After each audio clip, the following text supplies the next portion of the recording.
समाज के लिए महत्वपूर्ण भूमिका निभाते हैं ग्रामीण चिकित्सक, उनकी सेवाओं को कभी भुलाया नहीं जा सकता। ग्रामीण चिकित्सक संघ लांजी किरनापुर ने धूमधाम से मनाई धन्वंतरी जयंती। बता दें कि आमगांव रोड स्थित कलार मंगल भवन में दोपहर 12 बजे से ग्रामीण चिकित्सक संघ लांजी किरनापुर द्वारा धन्वंतरी जयंती समारोह का आयोजन किया गया। धन्वंतरी जयंती समारोह के आयोजन का उद्देश्य आयुर्वेदिक और ग्रामीण चिकित्सकों के प्रति लोगों में जागरूकता फैलाना और ग्रामीण चिकित्सकों के योगदान को सम्मानित करना है। इस अवसर पर मुख्य अतिथि के रूप में विधायक राजकुमार कर्रा, पूर्व विधायक रमेश भटेरे, भाजपा कार्यकर्ता गौरव बैस, देवेश एड़े, सोहन उपराड़े, विजय खेरे सहित अन्य सदस्य बड़ी संख्या में मौजूद रहे तथा विशिष्ट अतिथि के रूप में डॉक्टर तुकड़ियादास वैद्य, पूर्व भाजपा जिला अध्यक्ष एवं पूर्व मंत्री डॉक्टर दीपक बहकार गोंदिया उपस्थित रहे। कार्यक्रम में अतिथियों द्वारा कहा गया कि ग्रामीण चिकित्सक ग्रामीण क्षेत्रों के लिए स्वास्थ्य के लिए एक महत्वपूर्ण कड़ी है, क्योंकि वे अक्सर प्राथमिक स्वास्थ्य देखभाल तक पहुंच प्रदान करते हैं। जहां शहरी क्षेत्रों की तुलना में डॉक्टरों की संख्या कम होती है, वे समुदाय के साथ एक सहज संबंध बनाने और अक्सर स्वास्थ्य संबंधी समस्याओं को दूर करने में मदद करते हैं, जो कि भौगोलिक और वित्तीय बाधाओं के कारण शहरी क्षेत्रों में रहने वाले को नहीं मिल पाती है। कार्यक्रम में विशिष्ट अतिथि के रूप में उपस्थित डॉक्टर दीपक बहकार ने कहा कि ग्रामीण चिकित्सक क्षेत्रों के लोगों के स्वास्थ्य के लिए महत्वपूर्ण कड़ी है। कोविड के दौर में इनका महत्व पूरे समाज ने देखा।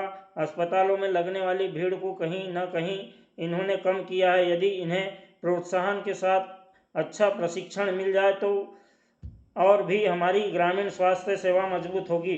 उन्होंने ग्रामीण चिकित्सकों से भी अपील करते हुए कहा है कि लोगों के साथ साथ अपने भी स्वास्थ्य का विशेष ध्यान रखते हुए क्षेत्र में सेवाएं प्रदान करें। समय समय पर अपनी स्वास्थ्य संबंधी जांच एवं जानकारी प्राप्त करते रहें और लंबे समय तक ग्रामीण क्षेत्रों में अपने सेवा का कार्य जारी रखें। स्वास्थ्य समस्याओं के समाधान में महत्वपूर्ण भूमिका निभाते हैं। इस अवसर पर विधायक राजकुमार कर्रा ने कहा कि ग्रामीण चिकित्सक समाज के लिए महत्वपूर्ण भूमिका निभाते हैं और उनकी सेवाओं को कभी भुलाया नहीं जा सकता। 2 वर्ष पूर्व ग्रामीण चिकित्सकों के संबंध में कुछ गलतफहमियां जरूर हो गई थी, परंतु उनके मिलने के पश्चात सारी विसंगतियां दूर हुई और मेरे द्वारा उनके कार्य को लेकर जो परेशानी उन्हें आ रही थी उसे दूर करने का भरसक प्रयास किया गया। उन्होंने कहा कि ग्रामीण क्षेत्रों में जहां अक्सर डॉक्टर और अन्य स्वास्थ्य सुविधा की कमी होती है, ग्रामीण चिकित्सक प्राथमिक देखभाल और आपातकालीन सेवाएं प्रदान करते हैं। वे उन समुदाय को स्वास्थ्य सेवा प्रदान करते हैं जो अक्सर बीमा की कमी, कम आय और परिवहन की समस्याओं का सामना करते हैं, जिससे उनके लिए डॉक्टर तक पहुंचना मुश्किल हो जाता है। ग्रामीण चिकित्सक अपने समुदाय में अच्छी तरह से स्थापित होते हैं, उन्होंने स्थानीय लोगों की ज़रूरतों और चिंताओं को समझने के में मदद मिलती है। वे प्रजनन स्वास्थ्य और मानसिक स्वास्थ्य जैसी विभिन्न स्वास्थ्य समस्या के समाधान में महत्वपूर्ण भूमिका निभाते हैं। चिकित्सक ग्रामीण और मरीज की मजबूती डोर होती है, उनका विश्वास। रमेश भटेरे। कार्यक्रम में मुख्य अतिथि के रूप में उपस्थित पूर्व विधायक रमेश भटेरे ने अपने उद्बोधन में कहा कि ग्रामीण चिकित्सक एक पड़ोसी की तरह होता है। जब कभी परिवार में कोई संकट आता है तो नाते रिश्ते बाद में आते हैं, पहले पड़ोसी आता है। उसी प्रकार ग्रामीण क्षेत्रों में स्वास्थ्य सेवाओं की आवश्यकता पड़ने पर सबसे पहले ग्रामीण चिकित्सकों को ही याद किया जाता है। उन्होंने अपने उद्बोधन के दौरान ग्रामीण चिकित्सकों के लिए एक से बढ़कर एक उदाहरण दिए, जिस पर उपस्थिति जनों द्वारा तालियों की गड़गड़ाहट से उनका अभिनंदन किया गया। श्री भटेरे ने कहा कि जिस प्रकार माता पिता अपने बच्चों को कोई पाठ पढ़ाते हैं तो बच्चे एक बार में उस पर विश्वास नहीं करते, बल्कि जब उनका शिक्षक उन्हें यह कह देता है कि 2 और 2 5 होता है तो वह उनके लिए पत्थर की लकीर होता है। ठीक उसी प्रकार ग्रामीण क्षेत्रों में बड़े से बड़ा चिकित्सक भी पहुंच जाए तो ग्रामीण चिकित्सक की बराबरी नहीं कर सकता। गांव का मरीज पहले अपने भगवान की ही बात मानेगा। उन्होंने कहा कि ग्रामीण चिकित्सक और मरीज की मजबूत डोर होती एडोग्रेल है और एटोवास्टैटिन देके आपको सबको मालूम है कि लोडिंग डोज देना है, बनाए रखना होगा। तो उसको जल्दी से जल्दी आप कोई भी बड़े हॉस्पिटल में नजदीक के पहुंचा दो तो आप बहुत सारी जानें बचा सकते। पैरालिसिस डेवलप होता है, अगर वो 3 घंटे के अंदर हॉस्पिटल में पहुंचता है तो उसको थ्रोम्बोलिसिस कर सकते हैं। अभी जो कॉस्ट का सवाल है, मैं जब गोंदिया में प्रैक्टिस शुरू किया था, जस्ट एमडीओ के आया था एज अ मेडिकल ऑफिसर, और मैं 1983 में गोंदिया में अपनी प्रैक्टिस शुरू किया। उस वक्त कंसल्टिंग प्रैक्टिस का कोई ट्रेंड नहीं था। गोंदिया के हॉस्पिटल में ईसीजी मशीन भी नहीं थी। मुझे एक ईसीजी मशीन लेने के लिए 1 महीना लगा था, क्योंकि बैंक से लोन नहीं मिलता था। तो ये हालत थी उस वक्त। अभी अगर तुमको एक 10 करोड़ का भी हॉस्पिटल डालना है, बैंक 1 दिन में पैसा दे देती है। तो इतनी सुविधाएं हुई है। तो आज भी जो ग्रामीण क्षेत्र में सुविधाओं की कमी है, तो आप जो कार्य कर रहे हैं वो निश्चित ही सराहनीय है। उस वक्त मैं, जैसे सर ने बोले कि हम 2 रुपए लेते थे, मेरी कंसल्टिंग फीस 10 रुपए थी, उसमें भी हम खुश रहते थे। मैं जब हॉस्पिटल बनाने के लिए शुरू किया, मैं 86 में मेरा हॉस्पिटल शुरू किया था। गोंदिया का पहला हॉस्पिटल था जहाँ पे हार्ट पेशेंट्स मैनेज होते थे। तो मेरे पहले पेशेंट का 10 दिन का बिल 1200 रुपये था, क्योंकि उस वक्त hardly I didn't have monitors, कोई डीफीब नहीं था, कोई वेंटिलेटर्स नहीं थे। तो पेशेंट को सिर्फ पल्स देख के और ईसीजी करके देखना पड़ता था। तो उसको एक एस्पिरिन की गोली देते थे, सॉर्बिडेट देते थे, और पेथिडिन या मॉर्फिन इंजेक्शन देके सुला के रखते थे। अगर बच गया, भगवान भरोसे बैठ जाता था वो।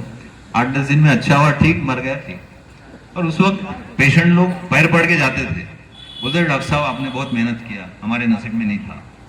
अभी हालात पूरे बदले, bypass surgery, angioplasty, device closures, neuro surgery, orthopaedic surgery, joint replacement, dialysis, सभी चीजें होती है। But everything is at cost.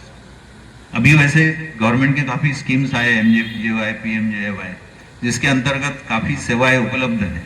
अभी ये स्कीम्स एक प्राइमरी स्टेज में है, जिसमें काफी संशोधन जरूरी है, क्योंकि कोई ऐसे स्कीम्स है, जैसे अगर हार्ट अटैक का स्कीम है, उसमें अगर 15,000 का स्कीम है, तो मैं टेनेक्टेप्लेस 50,000 का इंजेक्शन दे ही नहीं सकता उसको। तो कोई पेशेंट को अगर जरूरी है तो he can not take advantage of the scheme. तो इसमें अभी गवर्नमेंट ने भी संशोधन करना चाहिए। जैसा जो 5 लाख तक सुविधाएं आप प्रदान करते हैं पीएमजेवाई में, उसमें अगर कोई पेशेंट को 40,000 का इंजेक्शन लगता है तो तुम प्रोवाइड करो उसमें। Why can not provide? वो देना चाहिए उसको, क्योंकि गरीब पेशेंट भी, उनकी भी जान उनकी उतनी कीमती रहती जितनी अमीरों की रहती है ना। तो सभी पेशेंट को सभी तरह का इलाज उसमें संलग्न होना चाहिए और वो फैसिलिटीज उनको मिलना चाहिए। कई बार ऐसा होता है यू हैव टू कॉम्प्रोमाइज। अभी मुझे एक फोन आया, एक न्यूरो पेशेंट का सर्जरी किया, उसका कल सर्वर चालू नहीं था, इसलिए उसका कुछ जो सैंक्शन आना चाहिए प्राइमरी, वो आया नहीं। अभी आज भी वो बंद है। अभी तरह से धन्वंतरी जयंती में अपने इस बैठक का आयोजन करते हैं और हम सबको आप लोगों के बीच आने का अवसर प्राप्त होता है। सभी वक्ताओं ने और डॉक्टर्स ने अपनी बातों को बड़े विस्तार से रखा है, और जब ऐसे अनुभवी डॉक्टर आते हैं, वक्ता आते हैं, तो इनसे कुछ ना कुछ हम सबको सीखने को मिलता है। लगातार जब भी हमारे क्षेत्र के अंदर में कार्यक्रम हुआ है, मैं हमेशा आपके कार्यक्रम में हमेशा पहुंचा हूं, लेकिन एक बड़ा उदाहरण जो मेरे स्वयं के ऊपर में बीता था, लेकिन सेकंड कोरोना काल में एक के बाद एक लांजी जैसे हॉस्पिटल से भी 8, 10, 12, 15, 100 एक दिन में निकलते थे, और उसी बीच में बहुत सारे फोन ग्रामीण अंचलों से भी मुझको आते थे, और कहीं ना कहीं डॉक्टरों से संपर्क होने के कारण, चाहे वो बालाघाट के हो, गोंदिया के हो, लांजी के हो, रायपुर के हो, जहां अच्छी सुविधा मिल रही थी, वहां पर जहां बेड मिल पा रहा था मरीजों के लिए, वहां पर उनसे बात करके हम लोग सेवा देने का काम कर रहे थे।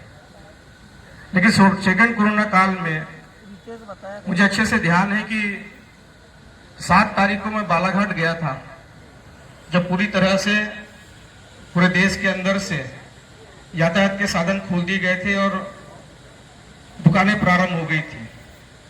मेरा बड़ा लंबा हिसाब था, एजेंसी थी उसका, और जिस व्यक्ति के साथ बैठ करके मैं लगभग 2.5 घंटे 3 घंटे हिसाब किया था, वो 2 बार अपना चेकअप करा करके हैदराबाद से और नागपुर से आए थे और लगातार खांस रहे थे।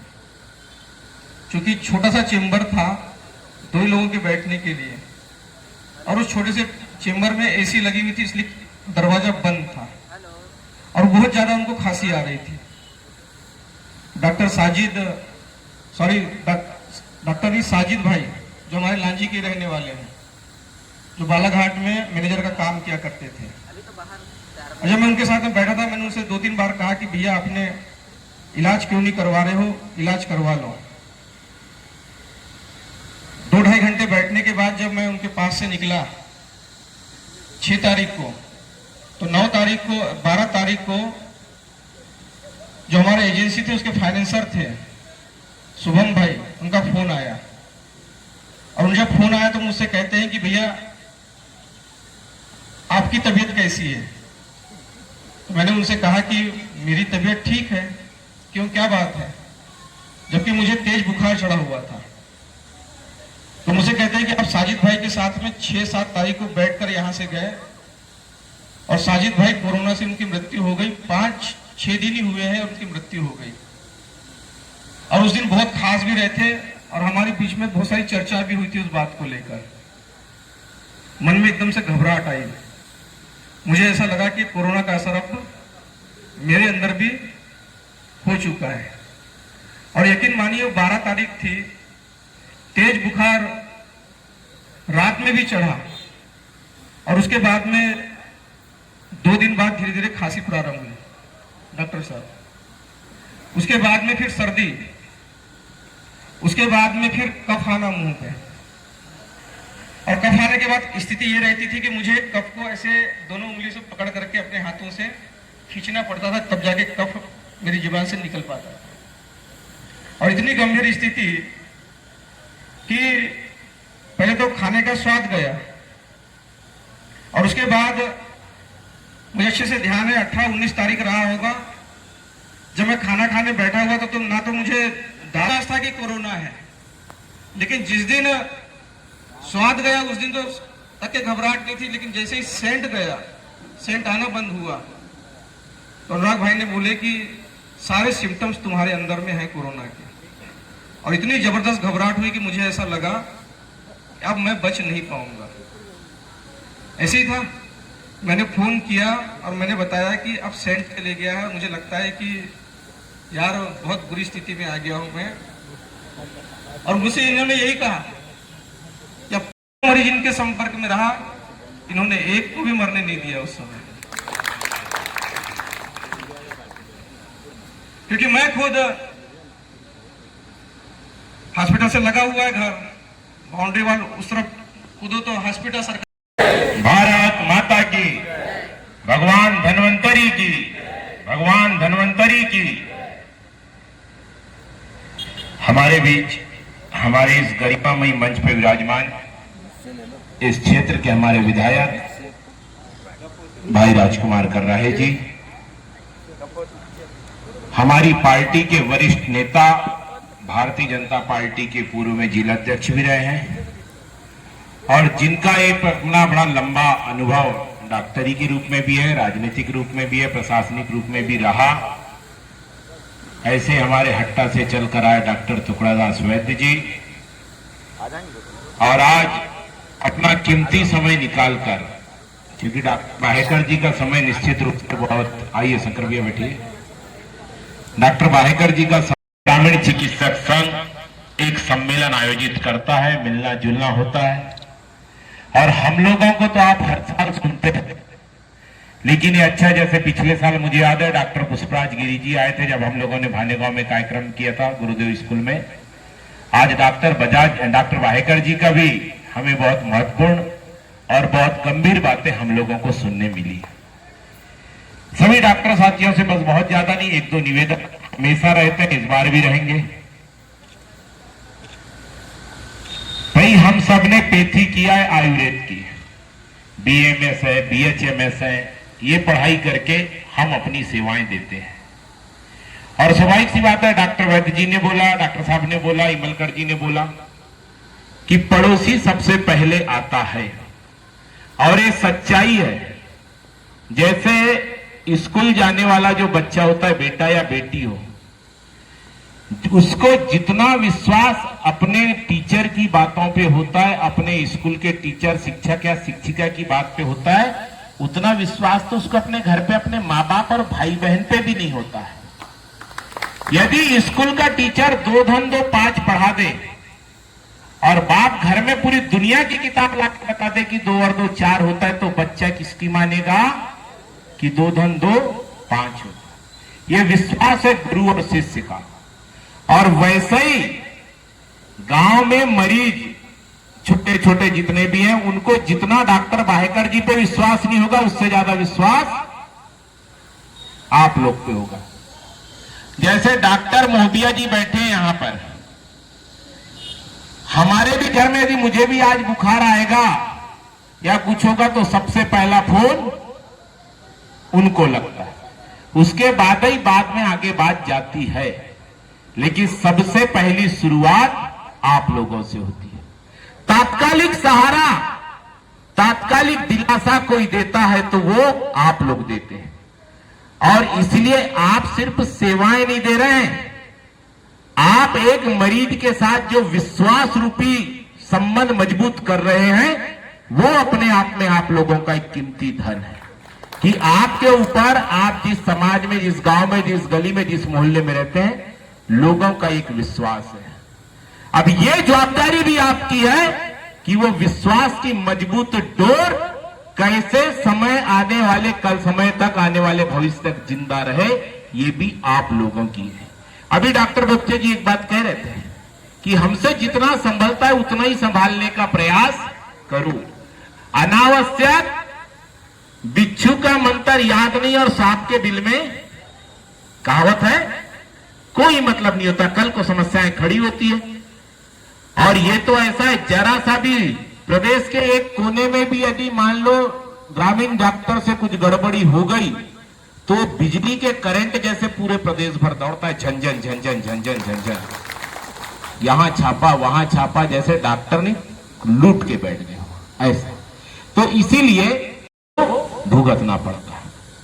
इसलिए मैं सबसे कहना चाहता हूं, परमात्मा ने यदि हमें चिकित्सक के माध्यम से सेवा का अवसर दिया है, पूरी जवाबदारी और पूरी गंभीरता के साथ, पूरी निष्ठा के साथ, और ये सही है, गांव में कोई डॉक्टर, ये तो इज्जत सभी ग्रामीण डॉक्टरों ने कमाई कि कोई नहीं कहता कि गांव का डॉक्टर अनावश्यक पैसा लूटता होगा, कोई नहीं कहता। और इसलिए सबकी उधारी गांव में पड़ी है, अभी भी पड़ी है। कई जन धान कटने का इंतजार अभी कर ही रहे हैं कि स्वाभाविक सी बात है, समय पर नहीं चली, सबकी उधारी रहती है। लेकिन उसके बावजूद भी ये सही है कि आप अपनी सेवाएं देने में कोई कोर कसर नहीं छोड़ते। अब तो शासन भी स्वास्थ्य सेवाओं में जिस तेजी से इजाफा हो रहा है, एक जमाना था इतने बड़े भारत देश में 9000 सीटें हुआ करती थी पीएमटी की, जब नीट नहीं था।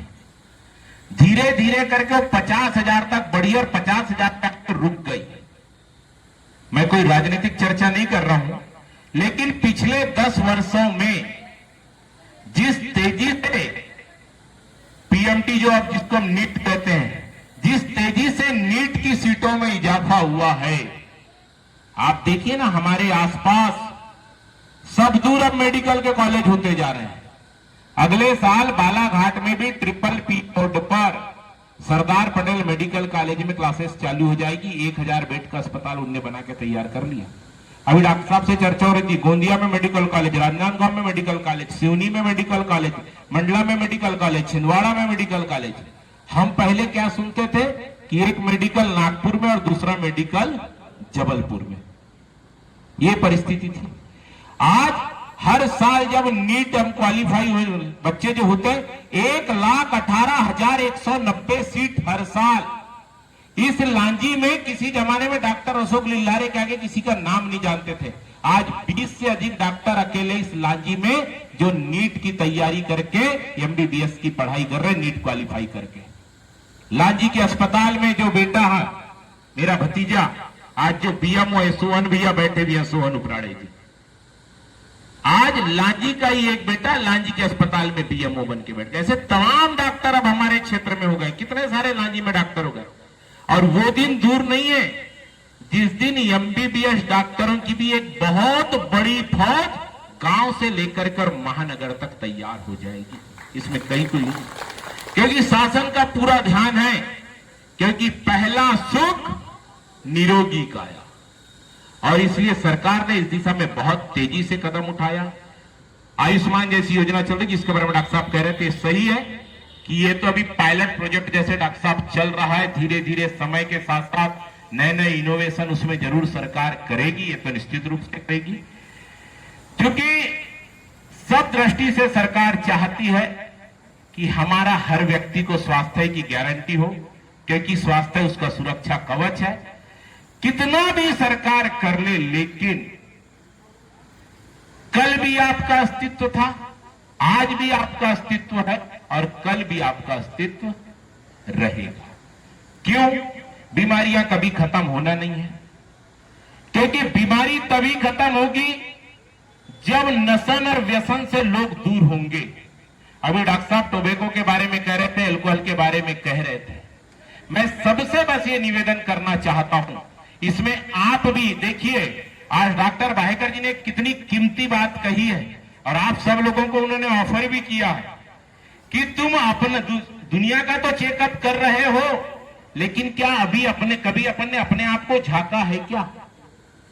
मुझे नाम याद नहीं डॉक्टर साहब, आपको याद होगा, भारत के उस डॉक्टर का भी हार्ट अटैक से निधन हुआ है गुजरात में, जिसने 16,000 से अधिक हार्ट के पेशेंटों का ऑपरेशन किया। गुजरात के कोई डॉक्टर से साहब 4 साल पहले डेथ हुई। 16,000 से अधिक हार्ट का ऑपरेशन जिस डॉक्टर ने किया, उसकी खुद की मृत्यु कैसे हुई है?